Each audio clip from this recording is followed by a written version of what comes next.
Tell me a little bit about your company though, and what and how you go about putting these deals together. What's your process? Yeah, so we have an analyst, right, that looks at our deals. He takes the first shot at the underwriting. We have a certain criteria that we want to meet. So we're only looking at 100 plus units in certain markets.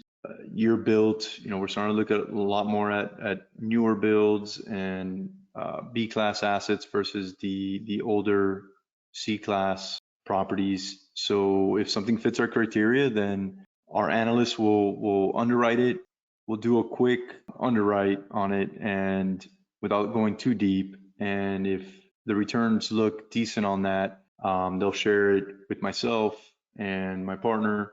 If we like what we see, then we kind of do the next level where we start looking at some of the assumptions and the taxes, the insurance, even the payroll, property management. We'll start getting some of our vendors involved. We'll start sizing up the debt, maybe even send it to some of our vendors on the lender side, and really start putting hard numbers on that underwriting. And then if that looks good, probably next step will be touring the property, put some eyes on it.